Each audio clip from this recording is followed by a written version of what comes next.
کریم صلی اللہ علیہ وآلہ وسلم نے ارشاد فرمایا کہ ایک فقیہ، ایک عالم شیطان پر 1000 عابدوں سے بھاری ہے۔ 1000 عابد عبادت میں لگے ہوں شیطان کو ان کی وہ ٹینشن نہیں ہوتی جو ایک عالم کی ٹینشن ہوتی ہے۔ اس لیے وہ ایک طالب علم کو دین سے ہٹانے کے لیے جتنی محنت کرتا ہے وہ ایک تہجد گزار کو تہجد سے ہٹانے کے لیے وہ محنت نہیں کرتا۔ ہمارے استاد فرمایا کرتے تھے کہ شیطان تخت لگا کے بیٹھ گیا تو کسی نے آ کے بتایا کہ میں 2 آدمیوں کے درمیان لڑائی ڈال دی ہے، تو وہ بڑا خوش ہوا، تھپکی دی اپنے چیلوں کو کہ تو نے بہت اچھا کیا ہے۔ پھر کسی نے آ کے بتایا کہ میں نے چوری کی واردات کروا دی ہے، تو اس نے اس کو بھی تھپکی دی۔ پھر کسی نے کہا کہ میں نے جو ہے وہ برائی اور بدی تک لوگوں کو پہنچا دیا ہے اور زناکاری میں لوگ میری کوششوں سے مبتلا ہو گئے ہیں، تو اس نے کہا واہ واہ تو نے بھی بہت اچھا کام کیا، اس کو بھی داد دی۔ تو مختلف لوگ آ کے اپنی کارروائیاں اس کے چیلے چانٹے بیان کرتے رہے، اور ایک آیا اور اس نے کہا کہ ایک طالب علم جا رہا تھا تو میں نے اس کو ورغلا کر کے جو ہے وہ دین کی راہوں سے دور کر دیا ہے۔ تو وہ پڑھنے جا رہا تھا لیکن اس نے اپنا رخ بدل لیا تو وہ اچھل پڑا۔ تو باقیوں نے کہا کہ ہم نے اتنے بڑے بڑے کام کیے ہیں، یہ تو ایک معمولی کام تھا۔ اس نے کہا تمہیں نہیں پتا یہ کتنا بڑا کام کر کے آیا ہے۔ تو شیطان انسانوں کے روپ میں بھی ہوتا ہے۔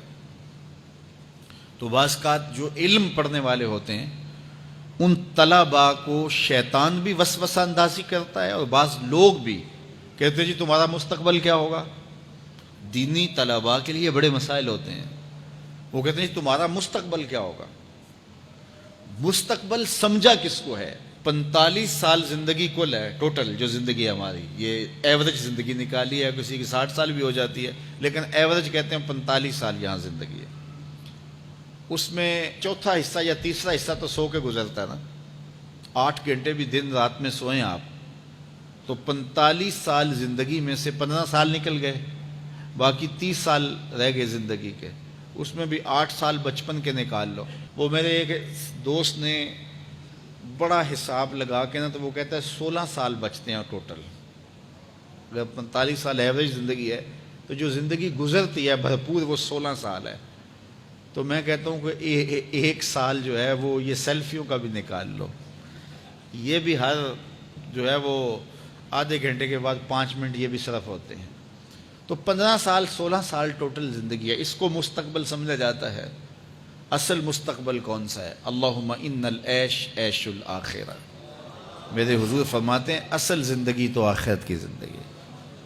تو ہم اگر مستقبل اس کو قرار دے دیں اور یہ ساری زندگی جد و جہد کی زندگی قرار دیں اور آخرت کی کھیتی میرے حضور نے فرمایا، تو پھر مستقبل کا تصور ہی بدل جاتا ہے۔ دیکھیے اس 10-15 سالوں کو 20 سال لگا لیں ان کو اچھا گزارنے کے لیے، ایک انجینئر ہے، ایک ڈاکٹر ہے، اور مختلف علوم و فنون کا حاصل کرنے والا ایک بزنس مین ہے، کتنی محنت کرتا ہے، جوانی جیسے حسین لمحے وہ دن رات ایک کر کے گزار دیتا ہے۔ عزیزوں کی شادی قریب ہے لیکن وہ نئی شادی پہ پہنچا جی بس وہ اس کا بڑا حساس معاملہ ہے تعلیم کا، تو اس نے خوشیاں چھوڑ دیں، عیدیں چھوڑ دیں، گھر سے دور رہا، کیوں جی میرا مستقبل سنور جائے۔ اپنے کیریئر کو بنانے کے لیے، اپنے کاروبار کو کھڑا کرنے کے لیے کس محنت کے اندر اس نے صرف کیے، اور مستقبل کتنا ہے، اور وہ بھی آرام سے نہیں پھر بیٹھ جانا، اس محنت کے بعد پھر اس مستقبل کے اندر بھی محنت مسلسل باقی رہے گی۔ لیکن وہ جو زندگی ہے جو حقیقی مستقبل ہے اس میں عمل نہیں ہے،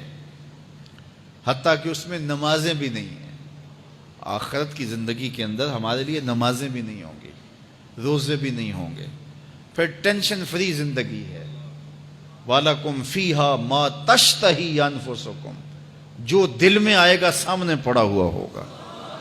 یہاں تو حسرت میں زندگی گزر جاتی ہے نا کہ یہ چیز مجھے مل جائے، اور ملتی اس وقت ہے جب اس کی خواہش ہی ختم ہو چکی ہوتی ہے۔ لیکن وہاں جو آرزو کرے گا، ابھی آرزو خانہ ذہن میں ہوگی، ابھی ذہن سے دل میں اتر کر کے دل کو بے چین نہیں کرے گی کہ وہ خواہش پہلے پوری ہو چکی ہوگی۔ تو اصل زندگی تو وہ زندگی ہے۔